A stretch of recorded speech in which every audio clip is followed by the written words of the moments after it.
Hey guys, so I'm going to start my review with Batgirl number 2 here because I'm wearing a Batman t-shirt and we're going to do everything all Batman today. Well, not today, but we're going to start off things with Batman related things. So Batgirl number 2 picks off where Batgirl number 1 left off. The Mirror is holding a gun at Batgirl and she's, paralyzed with fear because she's scared because it reminds her of how she got paralyzed from the Joker. And then she basically dialogues about what happened back in issue 1 with, what happened in the hospital at the time.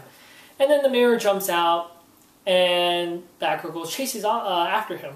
Now, she's chasing after the Mirror. She monologues and talks about how she needs to get used to things as Batgirl again because, as she was Oracle for 7 years, she hasn't gotten used to, leaping off buildings for a while. So she's a bit, unbalanced and uneasy with, the way she's doing things again.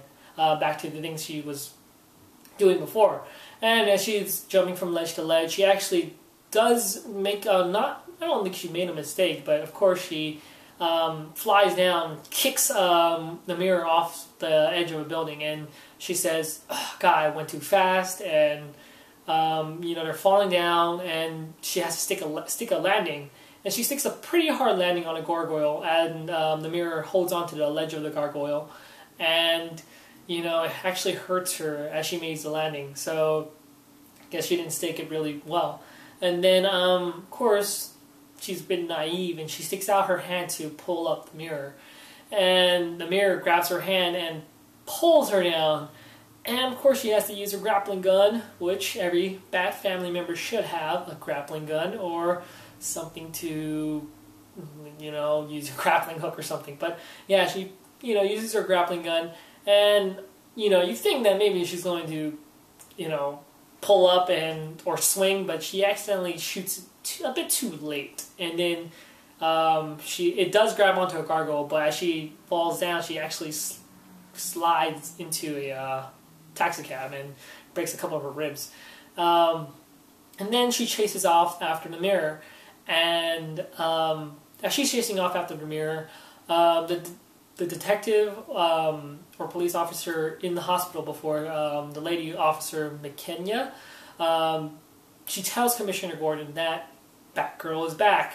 And as Commissioner Gordon hears this news, his eyes widens and he's a bit shocked and surprised. And then we cut off to Batgirl and the Mirror in the cemetery, and they're fighting, and Batgirl's not doing too well. And after that, the Mirror runs away, gets away, and Batgirl goes back to her apartment. And she goes back to her apartment pretty beat up, but not in her costume though.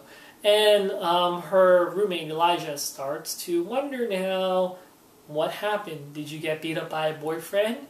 Are you in a gang and were you in a fight? What was going on? And, Barbara tells her, I have my secrets, I want to tell you, but I'm not a bad person. And, of course she wants to tell her that she's Batgirl. She doesn't want people worrying about her. But all in all, it's a good way to build her relationship with Elijah. Hopefully I can see that happening between those two as they are roommates together. And then, cuts off to her talking to her boyfriend, Gregor, and they're talking about miracles and how, she's able to walk again, and she doesn't want to be able to walk. I don't know why she says, there's a lot of miracles, but why does this one have to happen to me? I don't deserve it. And,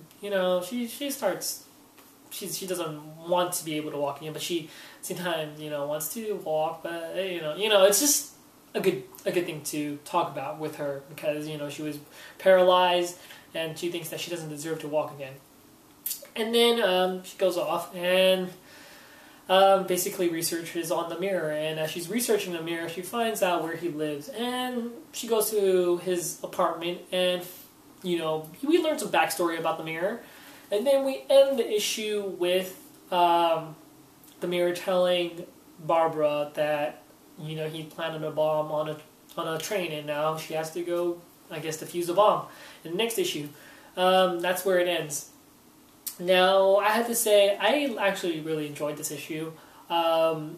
issue 1 was pretty good. I really like issue 1 more than issue 2, but all in all, this is still a good issue. I mean, pick it up if you guys get a chance to or want to pick it up. And pick up number 1 if you guys didn't pick it up yet. But yeah, so what's good about this is the art's still really good. I really like the art between when she is, like, the whole art style, the whole color scheme when they're in the rain and in the cemetery was really phenomenal. I really like that. And they had a funny scene where the taxi cab driver comes out and she's all like, "Oh, you bat people, you are vampires and stuff like that. What are you going to do, fly over Metropolis and defeat Larry Luthor?" And I was all like, what? She got all her facts wrong. It's Lex Luthor, and Batman doesn't fly. Well, unless you give him a jetpack, but they're not in Metropolis, they're in Gotham. But she got her facts wrong, and she's a taxi cab driver, wow. But yeah, that's a really funny scene in there. And yeah, all in all, I think Batgirl, Nightwing, and Batman are going to relate to each other. They're all having one similar story, because in the end, you figure out there's a little thing that's going to connect to Nightwing and Batman. So I won't spoil what's there, but yeah, if you watch my Nightwing review, you will know probably what's going on, because I didn't review Batman number 1, but I'll probably get onto that. But yeah, here we go. Batgirl number 2, and I'll show you the comics I got. I got another issue of Batgirl number 2 for my girlfriend because she loves Batgirl. Batman and Robin will be next, of course. Issue 2. Green Lantern, which I am really excited for. Superboy. And, of course, last but not least, Spider-Man Ultimate Comics. Or Ultimate Spider-Man, issue number 3. I'll save the best for last, because Ultimate Spider-Man, I looked, not in costume yet, but still, I think it's fairly cool. You guys see a villain here that appears in Ultimate Comics, Spider-Man. But yeah, that's it. Hopefully you guys enjoyed my review on Batgirl, and I'll review Batman and Robin next.